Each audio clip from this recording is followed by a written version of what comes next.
যে বেটা তুমি ছাত্র এখনো আব্দুল্লাহ তোমাদেরকে মাথায় তুলেছি ঠিক মাথা থেকে নামিয়ে দিতে পারবো সেই ক্ষমতা আমাদের আছে। বলতে চাই ধীরে বাবা ধীরে, এখনো সেই সময় আসে নাই। রাজনীতির মাঠ অনেক পিচ্ছিল। এই রাজনীতির মাঠে যখন তখন যে কোনো নেতাকে নিয়ে হুটহাট করে মন্তব্য করা কিন্তু সমীচীন না।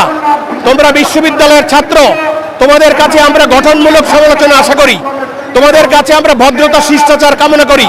তোমরা যখন আন্দোলন করেছো আমরা জীবনের মায়া ত্যাগ করে তোমাদের পাশে দাঁড়িয়েছি। আমাদের মা বোন ভাই সন্তান সবাই গিয়েছে, আমি ব্যক্তিগতভাবে গিয়েছি, জেল খেটেছি, জুলুমে নির্যাতন হয়েছে, রিমান্ডে গিয়েছি, হেলিকপ্টারের গুলিকে আমি মোকাবেলা করেছি। সুতরাং বিজয় তোমাদের একার না। বিএনপি পরিবারের 60% ছেলে মেয়ে, বিএনপি পরিবারের 60% লোক তোমাদের পাশে ছিল। আজকে তারেক রহমান 2 বছর আগে যে কথা বলেছে সে কথা তোমরা এখন তুলছো। তারেক রহমান পুনরাবৃত্তি করেছে, নতুন করে কিছু বলে নাই। আর সেই তারেক রহমান বাংলাদেশের 10 কোটি মানুষের যেই ভোটার, সেই ভোটারের দলের নেতৃত্বে আছেন। তাকে নিয়ে তোমরা যে সমস্ত মন্তব্য করতে চাও সাবধান, খবরদার। তোমাদেরকে মাথায় তুলেছি ঠিক মাথা থেকে নামিয়ে দিতে পারবো সেই ক্ষমতা আমাদের আছে। বিএনপিকে তোমরা খেপিয়ে তুলবে না। বিএনপি তোমাদেরকে সমর্থন করেছে, পাশে আছে, সাহায্য করছে। বরং তোমরা বিএনপিকে আরো পরামর্শ নিতে বলো, আরো পরামর্শ দিতে বলো। একটি দল 3-3 বার ক্ষমতায় ছিল, তারা জানে এদেশের কোথায় কি সমস্যা। তোমরা হুট করে আসে চেয়ারে বসেই এটা করব ওটা করব, এগুলো হয় না। তোমাদেরই একজন ওই সচিবালয় যে জয়েন্ট সেক্রেটারি রুমে বসে থাকে, সে 40 জনের মতো ডিসিকে বদলি করে। কিসের মাধ্যমে? তাকেই ক্ষমতা কে দিয়েছে? কিভাবে সে ডিসিদের পোস্টিং করে?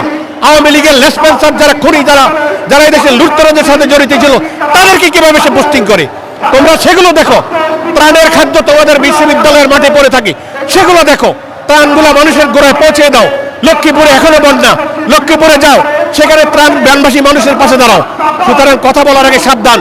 তারেক রহমান সম্বন্ধে বাজে কথা বলবে না, তাহলে তোমাদের প্রতি আমাদের যে বিশ্বাস, আস্থা, তোমাদের প্রতি যে ভালোবাসা আছে সেটা কিন্তু ছুটে যাবে।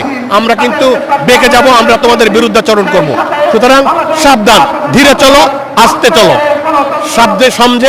সামনের দিকে আগাও। আগামীর বাংলাদেশ তোমার আমার সকলের, তোমাদের একার না। এই বাংলাদেশ আসো আমরা সবাই মিলে বিনির্মাণ করি।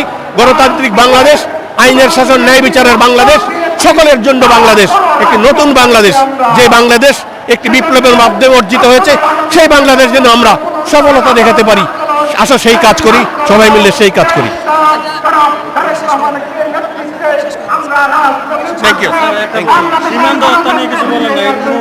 সীমান্ত হত্যা মোরলেস বন্ধ হয়েছে। আমি সামরিক বাহিনীর একজন প্রাক্তন কর্মকর্তা হিসেবে বলতে চাই, সীমান্তে আমাদের যেই সীমান্তরক্ষী বাহিনী, তাদেরকে পিঠ দিয়ে আর চলতে নিষেধ করা হয়েছে। বলছে বুক সামনে রেখে তোমরা চলবা, ওদের চোখের দিকে কথা বলবা।